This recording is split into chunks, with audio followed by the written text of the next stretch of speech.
आपके मोबाइल का प्लास्टिक, सब कुछ शुरू होता है यहाँ से। लेकिन क्या आपने कभी सोचा है कि ये तेल जमीन के नीचे से निकल के आपके हाथ तक कैसे पहुँचता है?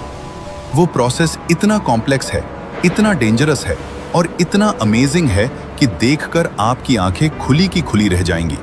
आज की इस वीडियो में हम स्टेप बाय स्टेप देखेंगे कि एक ऑफशोर प्लेटफॉर्म पे क्रूड ऑयल कैसे एक्सट्रैक्ट होता है, कैसे स्टोर होता है और कैसे एक जायंट टैंकर शिप में लोड होता है। ये प्रोसेस एक इंजीनियरिंग का मास्टरपीस है, जिसमें हजारों वर्कर्स, माइल्स लंबी पाइपलाइंस और बिलियंस का इक्विपमेंट काम करता है। तो अगर आपको इंजीनियरिंग पसंद है, टेक्नोलॉजी अच्छी लगती है या बस आप कुछ नया सीखना चाहते हैं, तो यह वीडियो आपके लिए ही बनी है। चैनल को सब्सक्राइब जरूर करें, क्योंकि ऐसी रेयर वीडियोस सिर्फ यहाँ मिलती हैं। चलते हैं, शुरू करते हैं इस इनक्रेडिबल जर्नी को, सीबेड के अंदर से लेकर टैंकर शिप के टैंक तक। सबसे पहले समझते हैं कि यह ऑफशोर प्लेटफॉर्म होता क्या है और यह समुंदर के बीच में क्यों होता है, जमीन पर क्यों नहीं। दोस्तों, क्रूड ऑयल सिर्फ जमीन पर नहीं होता। दुनिया का एक बड़ा हिस्सा तेल समुंदर की गहरी तह के नीचे यानी सी बेड के अंदर छुपी हुई रॉक्स में होता है। वहां तक पहुंचने के लिए इंजीनियर्स ने बनाया एक ऐसा मेगा स्ट्रक्चर जो समुंदर के ऊपर खड़ा रहता है, जिसे कहते हैं ऑफशोर ऑयल प्लेटफॉर्म या ऑयल रिग। ये प्लेटफॉर्म्स 3 प्रकार के होते हैं। पहला फिक्स्ड प्लेटफॉर्म, जो सीधा सी बेड में गाड़ दिया जाता है। दूसरा फ्लोटिंग प्लेटफॉर्म, जो पानी पे तैरता है मगर एंकर्स से टिका होता है। और तीसरा FPSO यानी floating production storage and offloading vessel, जो एक फ्लोटिंग फैक्ट्री की तरह काम करता है। इनकी हाइट 300 से 600 फीट तक होती है, मतलब यह कुतुब मीनार से भी ऊंचा होता है। एक बड़े प्लेटफॉर्म पे 200 से 500 वर्कर्स रहते हैं, जो 24 घंटे 7 दिन काम करते हैं।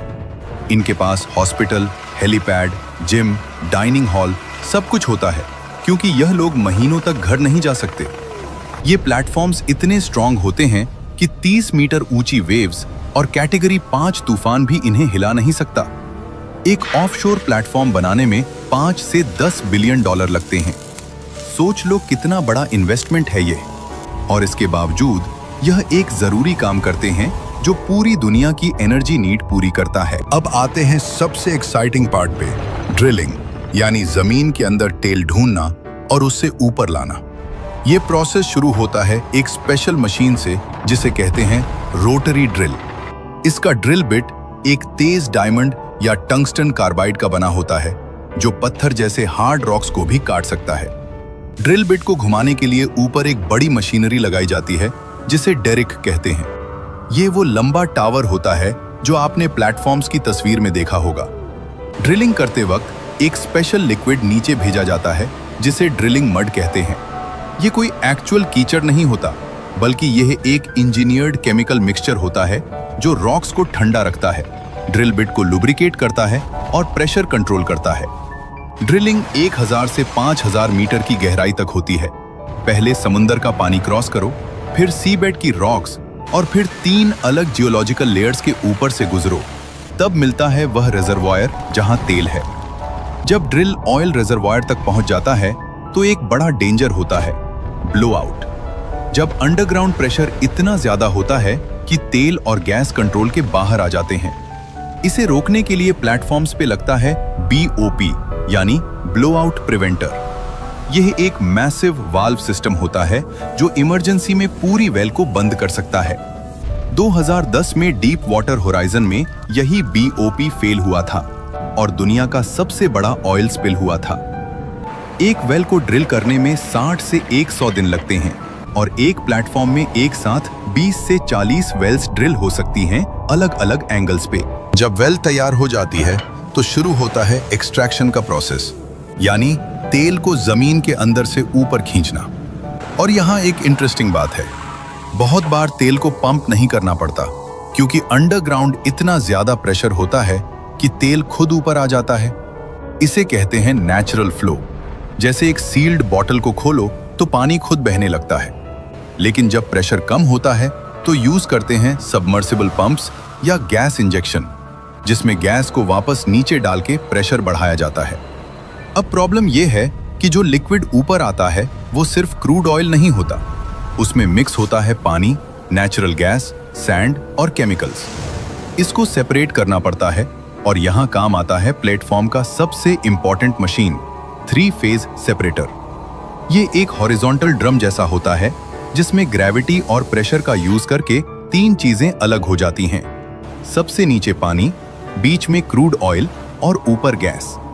गैस को या तो जला दिया जाता है, जिसे आपने गैस फ्लेयरिंग के रूप में देखा होगा, या पाइपलाइन से किसी और जगह भेजा जाता है। निकाला हुआ पानी ट्रीट करके समुद्र में छोड़ा जाता है या री इंजेक्ट किया जाता है। क्रूड ऑयल आगे बढ़ता है फर्दर प्रोसेसिंग के लिए, जहां उसे फिल्टर करके, टेस्ट करके और टेम्परेचर कंट्रोल करके स्टोरेज टैंक्स में भेजा जाता है। एक मीडियम साइज प्लेटफॉर्म एक दिन में 50,000 से 2 lakh barrels crude oil produce कर सकता है। अब क्रूड ऑयल एक्सट्रैक्ट और सेपरेट हो गया। अब सवाल यह है कि इसे कहाँ रखा जाए जब तक टैंकर शिप आए। यहाँ काम आता है FPSO, floating production storage and offloading. ये एक शिप जैसी बड़ी वेसल होती है जो प्लेटफॉर्म के पास एंकर्ड रहती है और एक फ्लोटिंग वेयरहाउस की तरह काम करती है। इसका साइज होता है 250 से 330 मीटर, यानी 3 फुटबॉल फील्ड्स एक साथ, और स्टोरेज कैपेसिटी होती है 1 मिलियन से 2.5 मिलियन बैरल्स क्रूड ऑयल। अंदर टेम्परेचर कंट्रोल्ड टैंक्स होते हैं, क्योंकि क्रूड ऑयल ठंडा होने पे थिक हो जाता है और पंप करना मुश्किल हो जाता है। हर टैंक पे सेंसर्स लगे होते हैं जो टेम्परेचर, प्रेशर और ऑयल लेवल 24 घंटे मॉनिटर करते रहते हैं, और ये सब डेटा सीधा कंट्रोल रूम में जाता है। एक और इंपॉर्टेंट सिस्टम है कस्टडी ट्रांसफर मीटरिंग, जो एग्जैक्टली मेजर करता है कि कितना ऑयल स्टोर है, क्योंकि एक बैरल भी गलत हुआ तो मिलियंस का नुकसान। अब ऑयल रेडी है, FPSO फुल हो रहा है, अब टाइम आ गया है टैंकर शिप के आने का। दोस्तों, अब वो मोमेंट आ गया है जिसका पूरा प्लेटफॉर्म इंतजार कर रहा था। दूर समुंदर में एक काला साया नजर आता है और धीरे धीरे वो जायंट टैंकर शिप प्लेटफॉर्म की तरफ बढ़ रहा होता है।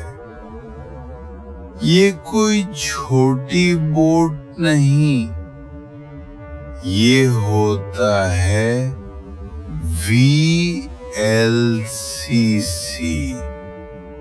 यानी very large crude carrier. 330 metre लंबा, 60 मीटर चौड़ा,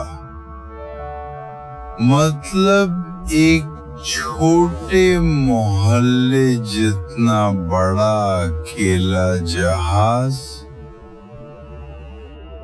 टैंकर कैप्टन और प्लेटफॉर्म कंट्रोल रूम के बीच कांस्टेंट रेडियो कम्युनिकेशन होती है।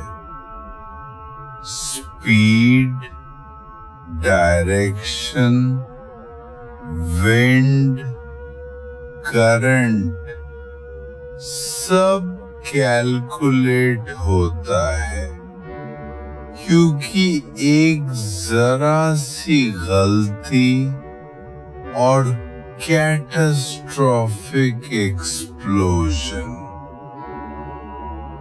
टैंकर को सही पोजीशन पर लाने के लिए आते हैं स्पेशलाइज्ड मरीन पायलट्स, जो सिर्फ यही एक काम करते हैं पूरी जिंदगी। फिर शुरू होता है मूरिंग। थिक स्टील रोप से टैंकर को FPSO से बांधा जाता है। एक एक रोप का वेट 100 किलोग्राम प्रति मीटर, ताकि वह बिल्कुल हिले नहीं। आखिर में टैंकर और FPSO के बीच कनेक्ट होती है एक बड़ी फ्लेक्सिबल पाइप, कार्गो होज। यही वह मेन कनेक्शन है जिससे तेल एक वेसल से दूसरी में जाता है। इस पूरे डॉकिंग में 4 से 6 घंटे लगते हैं, क्योंकि समुंदर पर कोई मिस्टेक सेकंड चांस नहीं देती। अब आ गया है इस पूरी वीडियो का सबसे epic moment, crude oil loading. जब वो काला सोना FPSO के टैंक से निकलता है और टैंकर के अंदर जाता है, कंट्रोल रूम से सिग्नल जाता है और मैसिव पंप्स स्टार्ट होते हैं। 5000 हॉर्स पावर के पंप्स जो 1 घंटे में 50,000 बैरल्स यानी 80 लाख लीटर तेल एक वेसल से दूसरी में डाल देते हैं। पूरी लोडिंग में 24 से 48 घंटे लगते हैं। कोई स्पार्क नहीं, कोई फ्लेम नहीं। डेडिकेटेड ऑयल ट्रांसफर टीम हर मिनट अलर्ट रहती है। जब सारे टैंक्स फुल हो जाते हैं, हर एक लीटर का हिसाब होता है और डॉक्यूमेंट्स साइन होते हैं जो बिलियंस डॉलर्स का ट्रांजैक्शन कंप्लीट करते हैं। फिर मूरिंग लाइंस खुलती हैं और वो जायंट टैंकर धीरे धीरे हॉराइजन की तरफ बढ़ जाता है। भारी तेल से लदा दुनिया की जरूरत लेकर वो टैंकर अब रिफाइनरी की तरफ जा रहा है, जहां से बनेगा आपका पेट्रोल, डीजल, प्लास्टिक और मेडिसिन्स। तो दोस्तों, अगली बार पेट्रोल पंप पे एक पल रुक के सोचना उन हजारों वर्कर्स के बारे में जो समुंदर के बीच रात दिन काम करते हैं ताकि आपकी दुनिया चलती रहे। अगर आप डेली लाइफ में क्रूड ऑयल से बनी चीजें यूज करते हैं तो कमेंट में लिखें क्रूड ऑयल। अगर वीडियो पसंद आई तो लाइक, शेयर और सब्सक्राइब जरूर करें। मिलते हैं अगली वीडियो में।